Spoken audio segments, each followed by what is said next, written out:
If you've finally gotten your brain fog under control, but you're terrified that it's going to come roaring back at the moment you get stressed or eat the wrong thing, I get it. That fear is real. And it's because your gut-brain connection hasn't been trained yet. You can think of your gut-brain connection like a muscle, and right now it's weak, reactive, and easily triggered. But when you strengthen that communication pathway, your body learns how to stay calm even when life gets chaotic.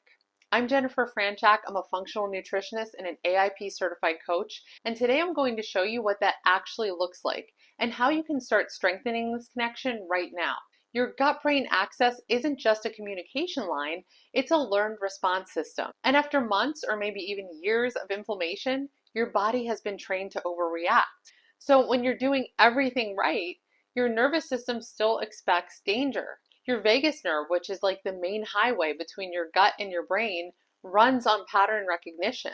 So when you've been inflamed for months, like you usually are when you have an autoimmune disease, it learns to default to threat mode. Studies show that chronic stress reduces vagal tone by up to 40%, which makes your body hypersensitive even to minor stressors. It's like a smoke alarm that's been going off for so long that it now reacts to the steam from your shower. So we want to focus on rebuilding vagal tone. That's something that I work with my clients on inside of the Autoimmune Harmony program. We focus on calming that overactive stress loop so their bodies stop living in fight or flight mode and their immune system can finally calm down. The next way to strengthen your gut-brain connection is to take care of your gut microbiome. Now, your gut bacteria don't just help you to digest food, they're actually tiny chemical messengers that are constantly talking to your brain. They produce calming neurotransmitters like GABA and serotonin, which tell your nervous system you're safe. But when the gut microbiome is out of balance, when you have too many inflammatory species and not enough of the protective ones, those calming signals get drowned out. So instead of the all clear signal, your brain gets flooded with stress chemistry. And that's why even small triggers like running late or a poor night of sleep or going off track with your food one day can feel like a full body stress event. This is one of the reasons why I love using the GI map with my clients. It's not just a gut test, it's like a full report card on the ecosystem inside of your body that's driving your mood, your energy, and your immune response. So with the GI map, we can see exactly which microbes are overpopulated, like opportunistic or inflammatory bacteria, and which beneficial species are underrepresented, especially those that help to make GABA, serotonin, and those amazing short-chain fatty acids that help to calm inflammation. We can also spot things like yeast overgrowth, hidden infections, or poor digestive enzyme function. And these are things that might be keeping your body in threat mode. That's why I start every one of my clients with the GI map test. That's one of the first things that we do because it gives us basically a treasure trove of data. It's a clear map of what's actually happening in your gut. And once we know which species need calming down and which ones need more support, we can build a personalized plan to help restore balance. And that's where our probiotic and prebiotic strategies come in. Not just random supplements, we take a really strategic approach with supplementation because we want to start to support those beneficial bacteria that communicate calm to your brain and train your nervous system to stand down. And I've seen women go from feeling constantly on edge and anxious to feeling really grounded again. Not because they're avoiding stress, but because their body finally has the internal stability to handle it. But here's where it can get a little tricky. Even when your gut starts to heal, your immune system doesn't automatically get the memo. Your brain's immune cells, called microglia, they can stay primed long after inflammation technically subsides. You can kind of think of them like overprotective bodyguards who have been on high alert for too long.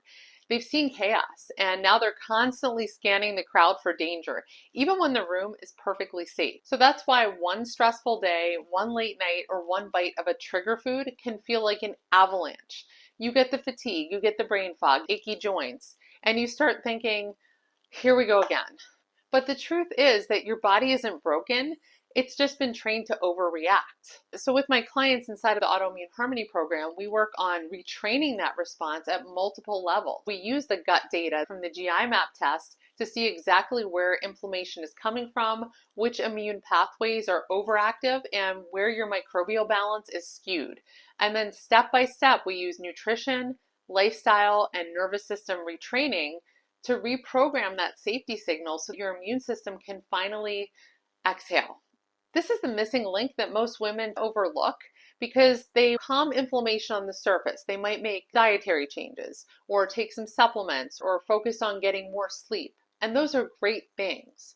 But the deeper communication between the gut, brain, and immune system is still chaotic. When that internal network is miswired, your body keeps reacting to every little stressor. The goal is to retrain those ecosystems so they can start to talk to each other clearly again. And that's exactly what we do next. So how do you retrain a system that's been stuck in threat mode for a long time? You want to focus on 3 levels at once: your nervous system, your microbiome, and your immune tolerance. You can think of these like 3 pillars that turn a reactive body into a resilient one. First, we want to work on the nervous system, and specifically on developing vagal tone. Your vagus nerve is like a master switch between fight or flight and rest and digest. And it has to be conditioned like a muscle to shift gears smoothly. So some simple ways that you can do this are deep breathing. You can do 4-7-8 breathing, which is when you're breathing in for 4, you're holding your breath for 7, and you're breathing out for 8 counts. And this is a great exercise you can do throughout the day. It helps to calm your body when you're stressed out, but it also helps to develop that vagal tone. So deep breathing is a great step to start developing that vagal tone. Another simple thing that you can do is to splash some cold water on your face or on your neck.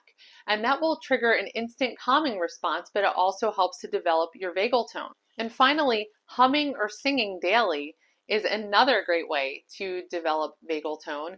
You can do this in the car, you can do this in a quiet space, maybe you want to do this when nobody's around, but this is another great way that doesn't take a long time, and it helps to stimulate your vagus nerve and develop that vagal tone. Now, these aren't long things that will take forever and take a big chunk of time out of your day. These are little micro practices, and they don't just reduce stress, they retrain your body to interpret your environment differently. And over time, your brain learns that it doesn't have to sound the alarm at every challenge. Next thing we want to do, and again, we're doing this all simultaneously, is work on your gut, because your gut microbiome plays a huge role in how your brain perceives stress. The goal here is not perfection, it's diversity and balance. Different types of fiber feed different beneficial bacteria. So you want to focus on rotating your foods and getting a broad variety of plants each week that are going to help create a more resilient gut ecosystem.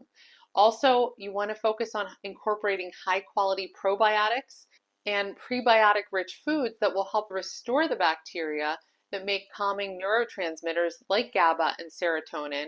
These are the ones that tell your brain you're safe. The food that you eat literally trains your microbes, and your microbes in turn train your brain to stay calm. Now, if you're listening to this and you're thinking, this is exactly what I need, but I really don't have any idea where to start, then I want to invite you to schedule a free autoimmune insight session with me. This is a focused 30-minute conversation where we're going to talk through your symptoms, a little bit of your health story, and what might be keeping your immune system stuck in overdrive. You're going to walk away with 1 to 3 personalized insights that you can start to implement right away. And if it feels right for you, I'll talk about my Autoimmune Harmony program. And this is a comprehensive, all-inclusive, premium experience designed for women who are ready to stop chasing their flares and start working towards remission. During this program, we uncover exactly what's triggering your immune system, and we heal your gut from the inside out and create a clear, personalized plan that will help you to move from constant flare-ups to long-term stability. We use advanced lab testing, targeted nutrition and lifestyle strategy, and nervous system retraining. Basically, everything you need is in this one program, in one place. Now, I only take a few of the Autoimmune Insight sessions each week so that I can give each woman my full attention. You can book yours right now using the link below. Now, finally, the third thing that we need to work on, and again, we're doing this simultaneously, this is the third pillar, is to retrain your immune system to know what's safe and what's not. When your immune cells are on constant high alert, even minor stressors can trigger a full flare. So we want to rebuild that tolerance by layering in slow, mindful practices, both with food and with life. With my clients, what I do is we work through the AIP elimination and reintroduction diet. So we go through a period of time where certain foods, specific foods, are eliminated And then we strategically reintroduce these foods back one at a time. And this helps your immune system to recalibrate. After we reintroduce these foods, gut healing has already taken place, and we see if your body reacts to these foods once we introduce them. By the end of the process, you have a personalized list of which foods work for you and which do not. The goal is not to have a big long list of foods that don't work for you. It's to have a very extensive list of foods that do work for you, with maybe a couple of things you know your body can't handle at this time. The other thing we want to focus on is introducing small controlled stressors. Like we talked about, splashing cold water on your face, so a little bit of cold exposure, maybe exercise or short fasting windows. These are positive stressors that help your body understand that not all stress is a danger. These are things that help to build that resilience that we talked about. Even something as simple as keeping a consistent sleep routine, which is something that I encourage all of my clients to do. This can really strengthen your immune rhythm and stabilize inflammation more than any supplement ever could. So these three pillars, nervous system regulation, microbiome balance, and immune tolerance, are the foundation of lasting gut-brain harmony. And when you strengthen all three, you're not just managing your symptoms anymore. You're rebuilding your body's ability to stay calm, clear, and resilient, no matter what life throws at you. Breaking the inflammatory loop was step one, but training your gut-brain connection, that's what makes your progress permanent. When you strengthen your vagus nerve and you rebalance your gut microbiome, you rebuild your immune tolerance, you stop reacting to all the chaos that life throws at you, and you start responding with clarity, calm, and control. This is what I love the most about the work that I do, is watching women go from feeling really fragile and fearful to feeling grounded and confident in their own bodies again. And this is what I want for you. So try these three pillars, try to incorporate some of these steps into your daily life. Let me know in the comments how it's going. I would love to hear from you, and I'll see you in the next one.